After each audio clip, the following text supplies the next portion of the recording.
Hello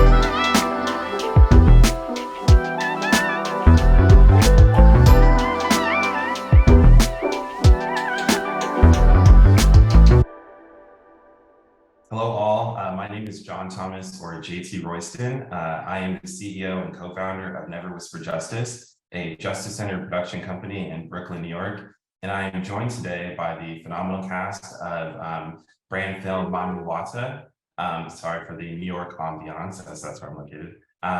And specifically, we have with us, we have both Stink Berlin and Giant Films, for the producers. And I'd love for everyone to kind of just introduce themselves individually. We're incredibly happy to have y'all here and excited to talk about the film a little bit. Cool. Yeah, I'm Paul Ward. I'm the director of Luck is Alive. Yeah, out of Cape Town, South Africa. Cool. And I'm Nick Dutton, one of the co-founders of Mami Wata, based out of South Africa. I'm Jo, producer of Mami Wata. And this might be a little different, but I'm kind of interested in a little bit of the kind of born and raised, or maybe even introduction to film a little bit. If y'all can maybe give a little bit of insight into that. And I know that the audience might be a little interested in seeing kind of like the overall connection and, you know, where it started from you from a passion perspective. Directed to me, sorry. Oh yeah, go for it. Cool. Yeah, so I mean, I come from a photography background. I mean, I studied advertising actually, but I always was sort of a photographer. I don't know, documenting my life and other people, everything around me, and that's sort of, I guess, yeah, the first form of storytelling that sort of I came across, and it slowly developed into from documenting like street culture in South Africa, and then being around musicians and telling their stories, and finally it translated into film. And yeah, that's where I first met Jo in a production company in South Africa, sort of saw my stills and sort of thought there was some, yeah, storytelling and cinematic value to that, and sort of developed into, yeah, the medium of film. And also with documentaries, or I guess at the time, documentaries were sort of like the commercials, and documentaries were sort of these like short content things were starting to come alive in the advertising form, and I could sort of do that without, yeah, not the big commercials, but these little content, human stories that brands would connect with. And those were some of my first sort of pieces that I did as a director, and it was quite a easy translation from telling the same thing through stills, but now using the medium of film.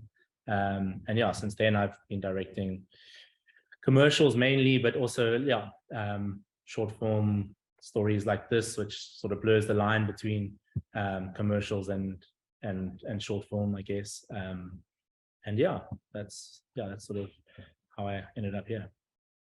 Cool. And then so my background before Mami Wata is so I was born in Johannesburg, but grew up between England and South Africa. But I had a career in advertising before starting Mami Wata. I was an account guy, and I worked on lots of like global brands. So I always tell people I traveled the world peddling chocolate and posh cars. But I'd never been in surfing or clothing before we started the business. But I'd always, you know, been fortunate enough to work on lots of amazing brands, doing lots of creative projects. So what we're doing with Mami Wata is very close to that, but you know, that we were always doing it for clients before, but now we do it for ourselves. And what about yourself, Jo? Yeah, I mean, actually quite similar to Nick. I started off in advertising, and I think as I've kind of developed in my own career, just enjoyed filmmaking and wanted to get more into, you know, doing projects that resonate. And, you know, as I said to you, when Paul showed me the script, I completely knew that I wanted to be part of it, and the story of this person. And you know, because producing is quite a tactile thing and quite a practical thing, but when you can start to see, you know, your work come through, you know, in a very creative way, there's such a significant reward in that. So I've kind of gravitated, as my career's moved on, kind of a little bit away from advertising and trying to do a little bit more films, whether it's, you know, music videos or short films or content or something that resonates. And that was what drew me to this. And, you know, kind of how you were talking about just being drawn to that script. Paul, do you think you could give a little bit of understanding into kind of where the idea specifically for the script came from, and kind of just what was that, kernel of an idea, and how did that kind of explode into what it is today? Yeah, I mean, the idea was sort of the core of the idea was already fully formed when it was presented to me by Piet and Mami Wata, and it came from a previous project that they had done, a book project called Afro Surf, which is this beautiful book, which is basically just an insight, and Nick, you can jump in, but like all these beautiful stories unpacking African surf culture, and there's many beautiful stories within here. And one of the key stories that I think Piet picked out was particularly about animism and about a specific surfer where this story was born from. So that's where the seed was planted before I was ever involved. And then Piet, I think they'd already started designing sort of a range around inspired by the story. And then this film was how do we translate the story into a film? And it's quite I think the first thing, it's like a big story to tell. It's complicated and layered, and it was, although Piet had a really strong idea, it was like we had to spend quite a lot of time together working out how to like translate that into a film that could resonate and make sense and inspire. Because I think that was the end goal. We want to make sure it was this sort of visual and masterpiece that drew people into understanding and exploring more about African surf culture. So I mean, the film developed tremendously and like in all levels, and we didn't know where we were going to shoot or how we were going to shoot or what was really going to happen, but we knew the core idea of animism and about a surfer that is sort of with his belief in luck is drawn to the water. And so that was the seed, and then we had to together as a team, we worked out how to tell it, and that was quite a journey in itself. And Piet, how did out of reading all of those different potential kind of inspirational items, like how did you stumble upon that specifically? Like what spoke to you about that? Well, unfortunately, so Piet's our creative director, and he's not here. Sorry, Nick. But I'll try not. So I think taking a couple of steps back in terms of where one of our ambitions as a brand and is, we talk about our mission as a brand to be a creative force for good in Africa. But a big, in terms of some of the projects we do, in terms of working with surf therapy organizations, and one of those things led us to the creation of the book Afro Surf. And so we created this, and as Paul's touched on it, it tells the stories of lots of different surfers. But one of the things we try to do as a brand with our product is tell stories of African surf culture through design. And so when we came across the story of Joseph Diata, who is a believer in animism, which is you believe that everything's alive. You think like this pen has got spirit and that words are alive. Often, people would look at that sort of belief from outside of Africa and go, that's quite crazy. It seems like sort of what a weird line of thought. But for us, we were like, we try and get people to engage in Africa and have a fresh perspective on it. So for us, we said, look, if you look at the Western construct of luck, it's as mad as animism, but because you're desensitized to it and familiar with it, you might have a belief in it. So we joined the construct of animism and luck and created, this phrase that luck is alive. And so we brought that into this idea of Joseph Diata and the surfer. And so we said, how do we then bring that idea to life in storytelling? So it couples with what Paul's touched on. We've got a range of clothing that is all around luck is alive, in terms of a lot of the symbolism and graphics and stuff that you see in the film that have been brought to life, you'll find in our clothing. And so we came to Paul and said, right, we've got this range of clothing, we've got this idea of this surfer and this idea of animism and this phrase, luck is alive. How can we create a fresh, interesting perspective of that story and tell that story in a way that touches on bits of, our brand name is Mami Wata, which means mother water. And in West Africa, she's the sea spirit. So, there's a scene in the film later on where you see the surfer be taken, it's animated, he goes underwater and he's rescued by the mermaid. That mermaid is Mami Wata.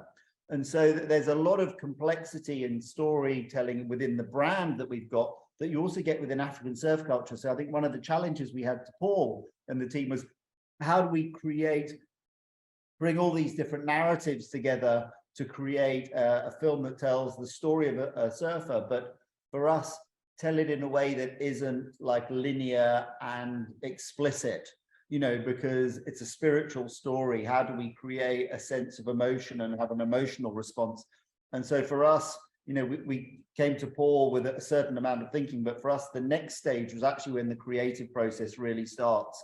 And that's where Piet, who was our creative director, and Paul, that's a really iterative process that we are comfortable to leave quite open as we go into it, because that's where we'll find the magic. You know, we don't have a linear storyboard of X, Y, and Z happens. It's right, these sorts of the things that need to happen. So it's quite open, and it requires, I think, sort of mutual ambition around the quality, but also holding hands in the process to say, where's this actually going to lead us? So the actual shoot process becomes quite, which Joe will talk about, quite open, but that's how we approach all of our creative projects. Like even making this book, it's, you know, we accept that there's a creative journey in the process, and that's the thing that's going to make the magic happen, rather than being, you know, very linear. So it's quite different, I think, to when you've got like set scripts. It's quite fun, quite risky, a bit challenging at times, but it's sort of hopefully what leads to the sort of more, you know, better work. I'm gonna hold for our audio.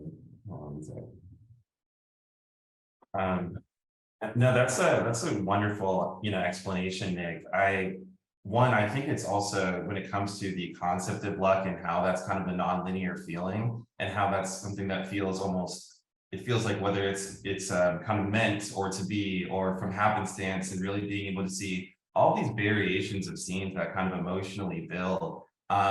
One, I think that you know, definitely makes sense, and it's kind of like amorphous way, and then how it resolves. With that in mind, I feel like Joe, to kind of encapsulate that vision and to kind of be able to take all that energy and those ideas and really be able to, you know, frame that within a production context. Like, what was that experience like, and what were some of the maybe inherent challenges?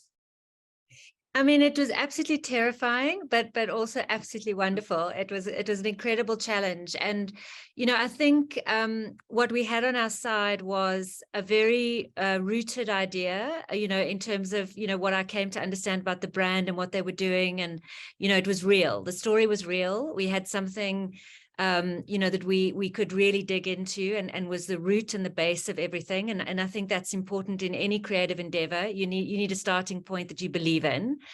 And then, you know, the next step was to build a team that we trusted and knew. And luckily, Paul and I obviously have a history, and, you know, we knew people that we could bring on board, you know, that would have the right mindset, that would be able to offer huge amounts of value, huge amounts of enthusiasm, but also trust each other and work very seamlessly. And then for me, the first thing I wanted to do was understand something about Dakar, understand something about where we were going, and how we would move logistically. And, you know, one of my sort of ethos as a producer is, I feel, you know, there's many things you can do as a producer. You could list them all, you know, but essentially what I believe the thing to do is to create space for people to do what they need to do, whether that's a logistical space or even an emotional holding space. Sometimes that's what's required. So that's always how I approach a project. So for me, it was really important to understand where we were going. It was really important to understand how we would move around, what would be the team that would support us when we were there. And identify, and together we did this. You know, once we'd had our little core team, we had some prep meetings, and of course Piet was invaluable with the research that he'd already done, and he was so ingrained in all of the story, that we could already, before we left, identify, you know, things that we really felt would be good for us to capture, places to start from. And then we had a solid base which we could play from. You know, then we could get a little bit more organic once we were there, because we had some things we knew, and then we could play. And then when we were there, you know, again, what was important for me was to just hold it together, because creatively, it was very overwhelming. There's so much richness in Senegal, in Dakar. It's an absolutely beautiful place, incredible people, so much story to tell. Where do you start? Where do you end? You know, and I think part of my role was sort of bringing that team together and helping them keep a structure, you know, so that we could keep moving forward, you know, and finding the best, you know, the best parts of what was on offer. And I have to say, from a producer's point of view, it was an absolutely magical project, because the level of talent, the level of enthusiasm, the single-mindedness, what each person brought to the party, Piet with his, you know, incredible knowledge of the brand, the people, you know, and his own design intellect, you know, is well known. Paul's incredible talent, you know, his ability to bring all of those pieces together into a single vision. Dion, our DP, who literally did the wrangling himself because he was so precious about the data, you know. We had a production designer with us who just completely embraced Piet's vision, helped us lock down roads, you know, shop in the markets at the last moment. And I think, and what I also want to say was really special for me as a producer is I felt completely trusted. And I think that trust is a very important part of any production process and any process that's going to be creatively successful amongst all the members of the team. And I would like to think everybody felt it, but I know I can say I felt it. I was trusted to hold the team. I was trusted that I was handling the parts of the project that would give them the space to achieve. So it was an enormously special project. And I also have to say the little team that we found in Dakar that serviced the job with us, Mesa, Senegal Fixers, you know, they didn't just fix for us. They took the project on. They were filmmakers. They were part of the team just as much as anyone. So there were challenges, but all of them sort of blossomed into, you know, incredible memories. And I think part of exactly what made us so proud of the film in the end, you know. So an amazing production, you know, one of my favorite producing experiences, without a doubt. That's beautiful. You know, just thinking about it, you know, when experiencing the film, I've watched it multiple times, kind of takes me back. A little bit about me. I was a military brat, so I was born in Texas, moved to Germany, Hawaii, Santa Barbara. So, like, my claim to fame is growing up in some prominent surf spots and never learning how to surf. Although I did skate. And I feel like, you know, despite surfing being, you know, more having like indigenous roots, I think that especially within America, we don't necessarily see a lot of that kind of diversity. So Nick, I kind of want to have you speak to a little bit of, you know, with this brand, I feel like you're writing a whole new, you know, narrative in regards to how we can perceive the culture of surf. And I would kind of like to hear a little bit about, you know, where that came from and kind of what was that inspiration of founding the company. Yeah, well, it's been a journey. You know, the inspiration started at a product level, and then it's ended up at perhaps more of a cultural level. You know, so the brand started. We launched in 2017. So 2016, I was standing on a beach with a friend of mine that owns a surf magazine in South Africa called Zigzag, and we're standing there looking at everybody's on the beach. And we're like, everyone's like wearing like these American and Australian brands, and being frankly respectful. We didn't like the look of any of the clothing. We said, you know, all these brands look exactly the same, and why isn't there an African surf brand? Was, you know, that was the seed of the conversation. And then we started following that up, and then you start digging into that, and we said, well, actually, you know, Africa's got an amazing surf history and surf culture, and that's just not reflected in these brands. And you know, Africa's growing, there's opportunity, and we're like, well, actually, what could we do to start one? But that would need to be rooted in design. And then Andy's connected to Piet, our creative director, and so Piet was living in Colombia at the time, emailed Piet and said, hey, Piet, do you want to work on an African surf brand? And that's what started it. But you know, at the start of that, you've got 3 white South Africans. But our motivation at the start was all born here, love Africa, love design, love surf, and like, hey, how do we create something around that? And for us, the company needed to do a few things. One of which was, the point I touched on earlier, was actually have a sense of purpose beyond just making clothing. And so we wanted to have a purpose-led business, and so we looked at what we could do around that. So we do and that's manifested in manufacturing everything in Africa, supporting social surf initiatives, surf therapy groups, Waves for Change, and Surfers Not Street Children, and also getting people to come and surf in Africa because of the money that surfing, surf tourism brings. And then after we'd launched it, and we wanted the brand to tell stories of African surf culture, and that is a story of diversity. I was actually out surfing this morning in Muizenberg, and you go there and it's actually the breadth of, racial diversity among surfers is phenomenal, and that represents Africa.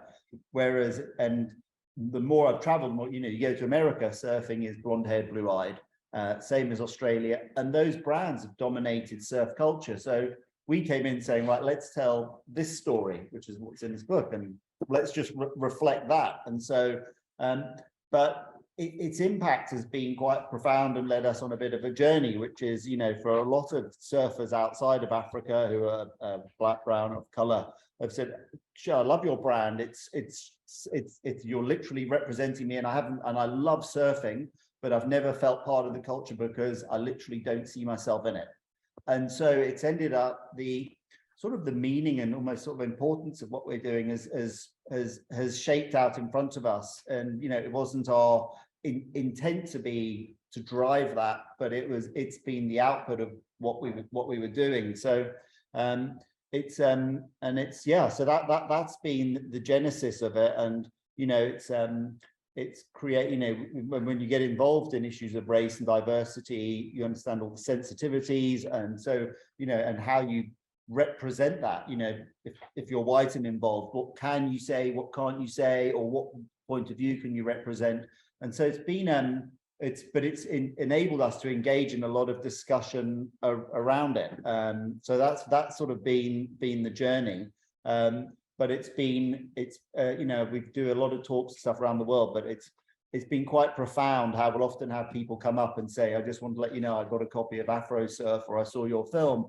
And I've met some guys. I did the thing in San Francisco. These two guys came up and said, it was during COVID, they said, "We've got a copy of your book," two African American guys, and they said, "Well, we'd never surfed, and we got your book, and we started surfing, and surfing had changed their lives." Not our book, because surfing is just amazing. Once it's in your life, it can have a really profound meaning. But they said your book was a catalyst for that. So, so that's been part of it. And then the other side of it, one of our ambitions is to get people to reassess Africa. And, we've got a pop-up store in LA, and I've been fortunate enough to work in that. And the amount of people that walk in and go, "Africa surf, who knew?" And it's also, changed, the perspective of Africa because of, and this is where the role of something like the film is important, so that we do something that is from a product level, we make sure all of our products are world class in terms of the quality, the fit and finish. So when people get it, they go, "Oh, you're making great stuff in Africa." But also that comes down to the quality of the creative materials we produce and the partners we work with. So that's why, getting the sort of recognition the film's got, and being able to work with somebody like Paul and the team at Giant is, right, we want to make sure when people see this, they're like, the implicit message about the brand is reflected by the quality of the creative thinking, the ambition, and the output. So all of these sort of dots join in different ways. I love that story that you shared, specifically of the two gentlemen who approached you, talking about the book, and then ultimately felt inspired to go surf themselves. I'm probably figure I need to probably find a board and get out in some water somewhere at some point. With that in mind, it also makes me think of the concept of Afrofuturism. And I think that, oftentimes, in today's contemporary context, we think of that as like, Wakanda Forever, or we think of like, extreme sci-fi, when in actuality, it can just be something that hasn't been seen before, not seen a lot of. And so I do feel like there's a lot of depictions of that when it comes to Black surfers, and specifically on a global context. That's very helpful for having this mirror into what another way of existing and living and understanding can be as well. I kind of want to take a little bit of a pivot to another part of this conversation. Post the murder of George Floyd, I feel like the conversations around really telling Black stories and stewarding them rather, in addition to being able to kind of have a sense of care, a sense of depth, a sense of authenticity. It's been, I would say, a challenge for brands to kind of see themselves in, and maybe even a little bit scary. And Nick, it sounds like you put a lot of really deep intention into the way in which you structure the company, but I know that there's a lot of individuals who may not necessarily feel that structure, where they are at. Paul, I would love for you to kind of go into, when you're telling a story that does feel authentically Black, what are some of the ways that, you felt like, you sought insulation or, kind of sought, assistance as an ally to be able to tell this in the right way? Yeah, I mean, that was a discussion from the beginning and throughout, of course, I'm an African filmmaker, but I'm a white African filmmaker, and it's something, yeah, we're aware of. And I think the like race in South Africa is always prevalent. I mean, there's things that happen globally that rejoin the conversation, but I don't think that wasn't sort of a new topic to us as South Africans. And I think all the work we make and all the films we produce and how we're sort of born into filmmaking, that's always a part of our consciousness, So there wasn't really a shift. It definitely became more prevalent. Like obviously, if something is like globally, especially something in America, that did sort of awaken the world. But I think for us, it didn't have a direct effect. I think we know we're telling sensitive stories.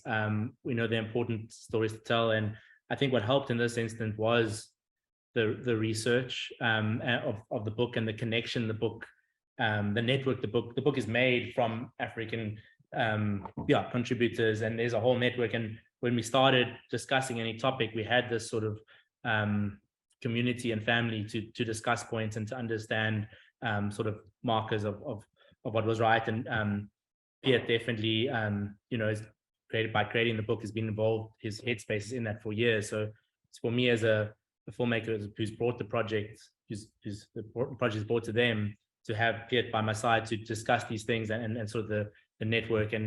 But it was something we always had to, always reevaluate as we're moving. And once we're in Senegal and making certain decisions, and of course there's like language barriers, then working with Mesa, the Senegalese production cast, we had to, every step of the way, just in terms of how we even made the film, be very conscious and aware. And I think it was just a collaborative effort. And I think whenever you think when you stop thinking, you think you know everything, or you think that's like, I think, the dangerous point of view, or so for us, it was a continual step-by-step reevaluation.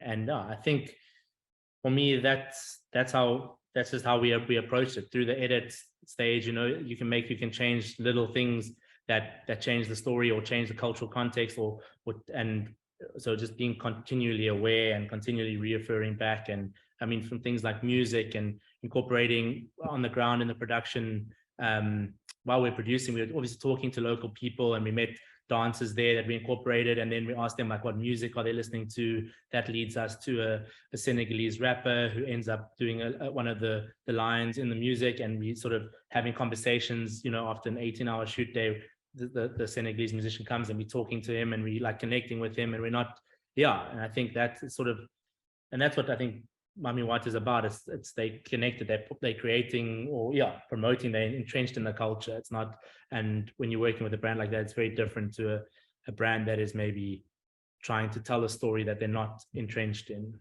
So it wasn't, I don't think it wasn't a scary part of the project, but it was something we just have to be diligent on, and something we're in all our films as an African filmmaker, and as a white African filmmaker, it's something we have to, it's within us, to that's a part of our process of filmmaking, to be sensitive and aware.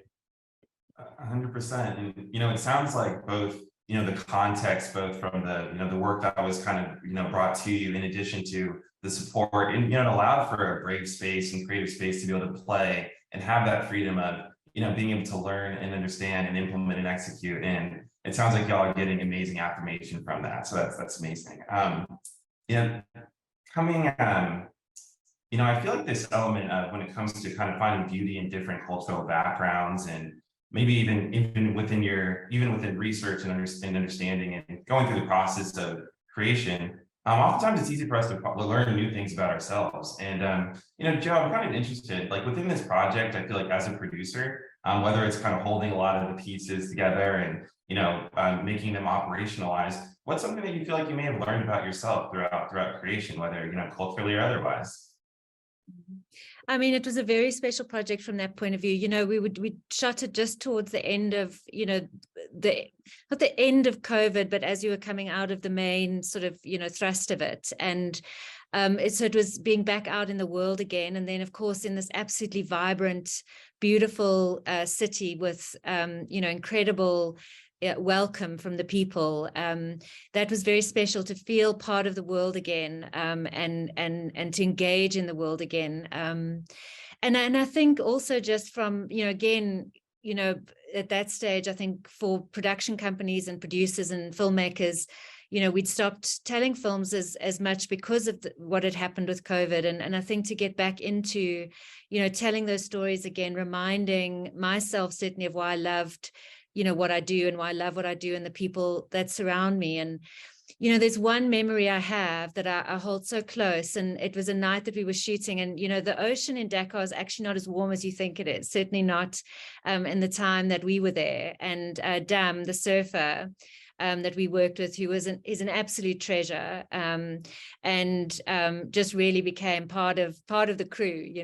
He was wonderful. And that night he'd been in the water quite a while, and he was quite cold, and we'd had built a fire for him to sort of warm up by.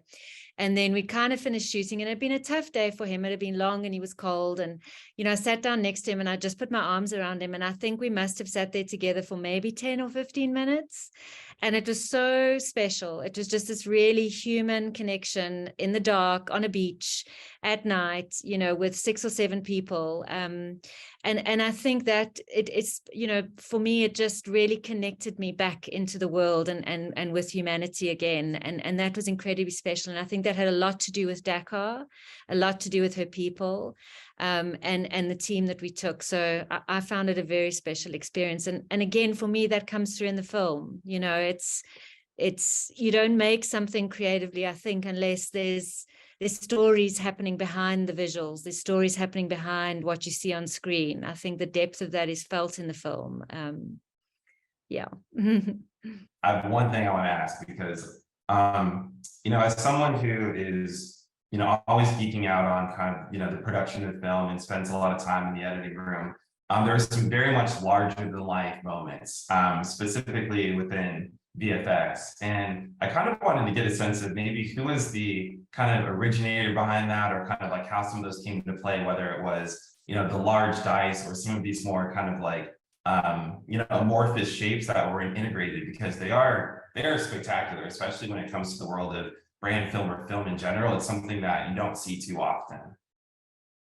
Yeah, I mean, I think that was an important part from the beginning. I think when we started discussing and we had this core idea, Piet spoke to me, and there's a previous film that Mami Wata did that was certainly like phenomenal for its time, I think, and Piet was like, but we can't do that again. We have to sort of take it somewhere new now. I think Mami Wata always wants to be on the forefront, and that was Piet's challenge to me. And I think, the spiritual side of the story made sense to go into a CGI space, and then it was touching what Joe said, finding the team to do that. And one of my close collaborators, Gavin Coetzee, who is the CGI artist, and he is really an artist behind it.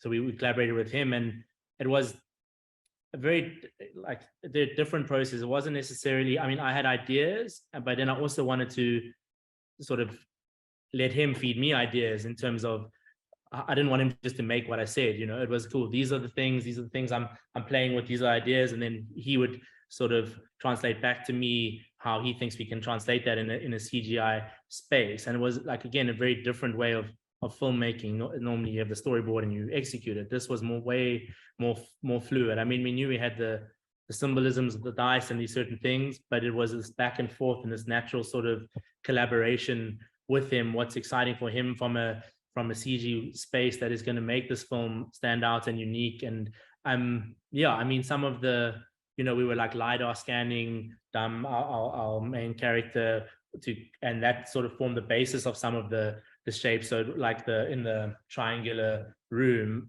it's him made up of dice, and it's very fluid, but it's like from a LiDAR scan of him. So everything is like born from a reason, even if it's quite abstract in the end. But these was things that Gavin was sort of like challenging us to try and incorporate, and was this like a beautiful, collaboration on that sense. And I think to tell, because there is a lot of interesting African work, but it's often more documentary and aesthetic. And I think we wanted to, for me, it was really important that we sort of had this authentic documentary lens, as well as this big surreal world that we created in CGI. And I think that was important to this aesthetic, to blend those two, and to also show African African motifs in that way. So it was a really exciting process. And usually those CGI things have teams. This was one guy sort of rendering on one computer for 3 days, in between times. It's like,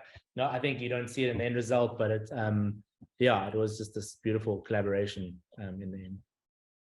Well, it was incredibly brilliant, and I was so grateful to be invited into y'all's worlds, and just love the hard work and intentionality behind it. I know everyone else who's seen it has been, and if you haven't, please go check it out. Luck is alive, y'all. And thank you once again for joining us today. Thank you. Cool, thank you. Thanks, JT.